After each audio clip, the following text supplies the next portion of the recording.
Is it just a gateway wine? Is it something you drink when you're getting into wine? Welcome to Wine List, and today we're going to be talking about Rioja.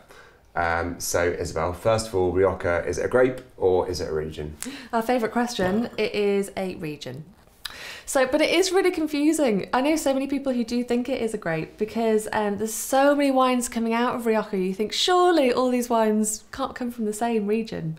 But if you look at Spain and sort of the very northeast of Spain, that is where Rioja the region is. It's 3 provinces all clumped together, so all wines from there are called Rioja. The grape varieties that you get in them, you can see the first one on the front of this, but this one is Tempranillo. So this is only Tempranillo, but it's still a Rioja. And Tempranillo is a Spanish grape variety. You don't find it in many other places, but it's lovely and delicious. But what they usually do in Rioja is they blend it with garnacha. So garnacha is the Spanish word for Grenache. And Grenache goes in loads of blends all over the world, and it's also delicious. So the two together make a really delicious wine. Big in the Rhone Valley, Grenache, isn't it? It is, yeah. Fantastic. And so Rioja, a lot is said about aging there, and there's lots of different rules for aging, aren't there? Can you tell us a bit about those? Yeah, exactly. So when you go into the supermarket, you see all those different price points of your Rioja, and you can sometimes think, what is the difference? But if you look at the bottle, it'll show you what aging it has in it. So it doesn't necessarily mean the wine is, the more expensive one is better. It just means aging takes a lot of labour, it takes a lot of time, it takes a lot of love. So that's why it's more expensive. So when you have the youngest one, there's 4. The youngest one is Joven, which means young. And it doesn't have to have any oak aging at all. So it can just be aged for a year and then released straight away after harvest. The next one, the next level up, is Criantha. And Criantha is 2 years of aging, so it's an extra year, but that extra year has to be inside an oak barrel. So it's getting more oak flavours and it's changing in texture, it feels fuller. Then the next one up from that is Reserva. So Reserva is still only 1 year in oak, like Criantha, but it's 3 years in total of aging, so it just has an extra year in the bottle. And then the very, very oldest one at the top is Gran Reserva. We've got one of these here. I know, yeah, it's going to be... I'm already guessing this is the more expensive one. Just because it's had so much time. Yeah. 5 years! There's a huge risk to that, so that's the extra added cost. There's always a few cases that don't make it to the full 5 years. So it's 5 years with 3 whole years in oak, which is long. Absolutely, and the bottle aging that goes with those as well, is there bottle aging as part of those years? It is, yeah. So that's the oak aging for all of them. But yeah. That's 3 years in oak, but the whole 5 years, the other 2 will be in bottle. In bottle, fantastic.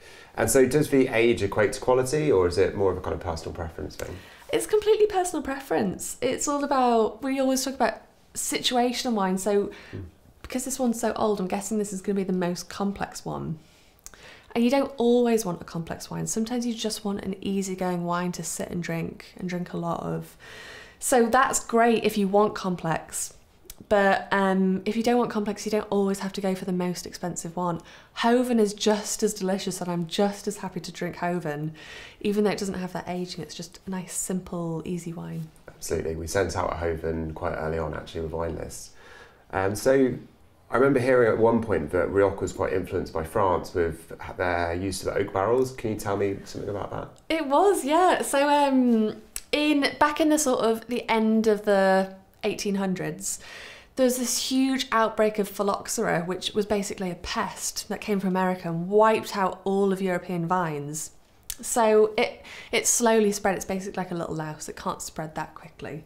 So it took over France, took all the vines out, and all the winemakers in France basically had to rip all their vines out, replant.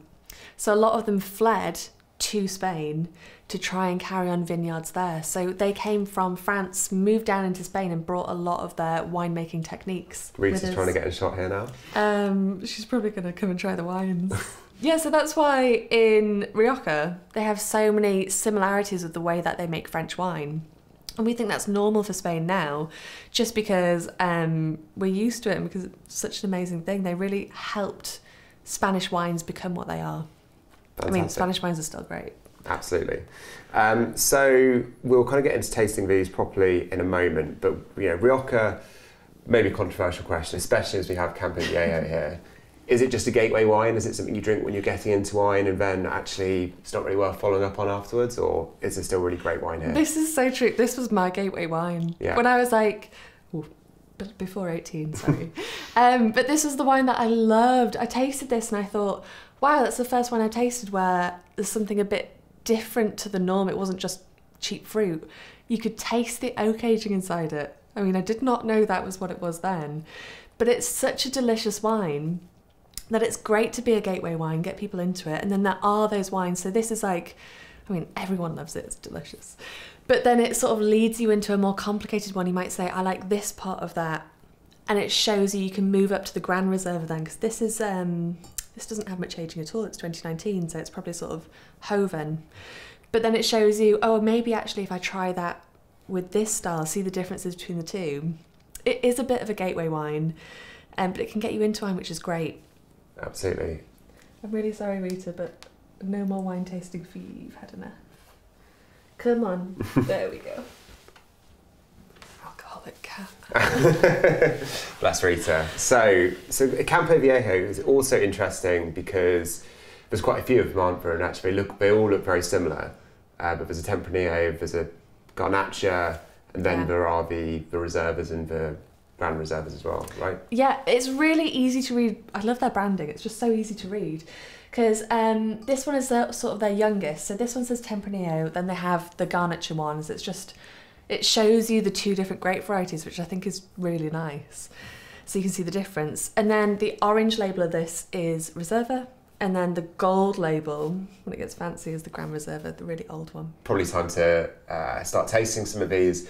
We've only got 2 glasses, so we'll taste the Campo Viejo first and I guess the Waitrose Blueprint one. So again, Blueprint, the kind of line from Waitrose, which are all kind of quite reasonable quality. And Campo Viejo, really interesting because probably available in every corner shop. All of them. Across the country. Yeah. I had a Sunday roast recently. Went to the corner shop and that was like... I mean, there was other choices, but I obviously went for that because that was the Sunday roast. Delicious. Yeah, absolutely. You can already see the colour on this one it's sort of ruby, but a little bit more purpley than this one. And I think that's just because it is a bit younger as well. Yeah, absolutely. So, I don't even need to try this. Like, I've had so many of these bottles.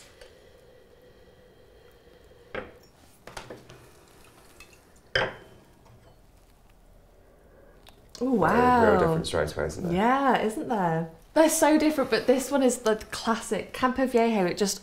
They've got such consistency. You always know what you're going to get. Always taste the same, but it's that lovely sort of sweet berries, sweet vanilla, sweet baking spices. Not that it tastes sweet or is a sweet wine. It just has that sweet aroma to it. Absolutely. Feels like a hug in a glass.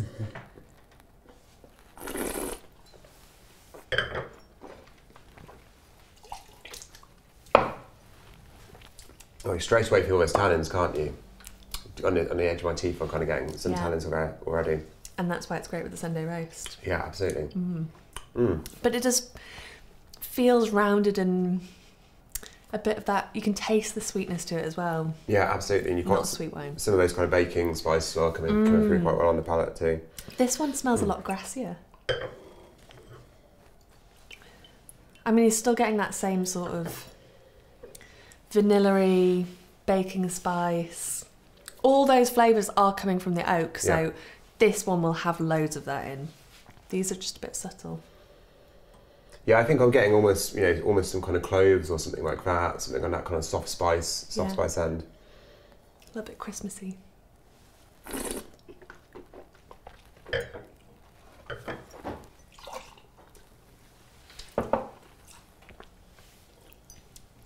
Oh, that's a lot more defined on the palate, isn't it? There's a lot more kind of jumping out of that glass.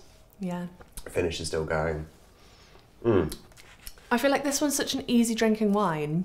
Usually when you have a big brand, it's made to suit everyone's palate, but this one has more interest behind it. Yeah, absolutely. And I think it's, this goes into that age question as well, that if, this is what you're used to drinking when you think about Rioja, actually, this is starting to taste a bit different and might not give you that similarity which you're expecting. And I imagine this one, which we'll pour out in just a moment, will do the same again. So let's get rid of one of them because we've only got 2 glasses. I'm going to get rid of the Campo. Ooh, I'm which to get rid of. being very rude. Okay, I'll get rid of this one so I can maybe just smell yours. I like that colour straight away starting. You can see the edges. Oh wow, yeah. So yeah, as wine ages, what happens to the colour of it? Well, so in those first 2 that we saw, one was quite purpley and ruby, the other one was definitely just ruby. But you can see in this one, it's taking that ruby and it's making it go a bit brown, so we call it like garnet or tawny. And so it smells completely different, doesn't it? You've got all of that, all of that complexity in there. You can smell so much more in this one. The last 2 were quite, you could name a few flavours, but it was only like less than 5. But this one, wow, a lot going on. Cocoa, all those red fruits that we had in here, a few black fruits that we had inside there, but it's got that age smell to it, doesn't it? You know, that you only get when you've got a wine which is starting to age a little bit. And where does that come from? Why does that process happen? What and why you get more aromas? Why do they change over time? Well, when you have a young wine, it's basically just grape juice, but the more you age it, the more flavours it's going to get. So when you have a young wine, you're still sticking with those fruit aromas. It's quite simple. That little bit of oak aging that the last 2 had, just start to add a few more aromas to it. Then as you age it, it develops. It's like developing more flavours, getting more complicated. And yeah, absolutely. You can really smell it in here as well. Yeah. It's all that time, basically. It's like if you left a carton of apple juice in your fridge, the longer you leave it for, the more it's going to smell of things. Not in a nice way. Caramel. And actually, when you really get a lot of that caramel on the nose, but on the palate, it's kind of a lot more of that fruit comes through. And also, a prominent thing for me almost on the nose is some of those kind of aged aromas, but a lot more comes through on the palate.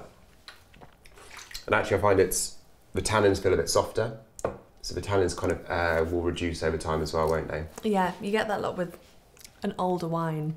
Yeah, absolutely. Mellows out, getting more flavours. Really nutmeggy. I really like that. It's very nice wine. Really, really nice. And really nice and balanced when you drink it as well. Like everything just sits right, just feels nice. Yeah, absolutely. You can see why 9 years after that was bottled, that was the perfect time to, or the vintage was the perfect time to drink it. Perfect. Dreamy wine. So, your favourite question after Grape or Region. 3 wines here. How much do you think each one cost? Okay, well, I walk past in the supermarket, whichever supermarket I go to every day. Depends if it's on offer, because it's often on offer. I can't actually remember. £7? £8.50. And are we having the maximum price that you spent on it? Not today, no. Damn it, okay. Let me smell it again. Oh, it smells delicious. I'm going to go with 18. 18. Now, do you think that's worth that £18 price point? I sometimes find this with Rioja, because it has Rioja on the label, they can put an added price on top of that because they know people are going to spend it because it's famous. But yeah, I probably would for this one. It is very nice. Okay, so moment of truth. Yeah. The cheapest is the Waitrose. Really? About $7.99. Second cheapest is this one, which was $8.39 when I bought it today. But as you say, you can go from 7 to 12 sometimes. Yeah. $16.99. Oh, really? Yeah. Okay. So, almost twice the price of those two. Yeah. But I think a lot more. It does have a lot more developed to it. And for the price, I'd much rather have one of those rather than 2 of those for the same price. Completely agree. And it depends on the day. Probably think the Waitrose one edges it for me in enjoyability as well, out of these two. Yeah, definitely. That's like the easier day. And Absolutely. That's a bit more thought. Yeah, fantastic. Delicious. Well, thank you very much. And cheers. Cheers. This one.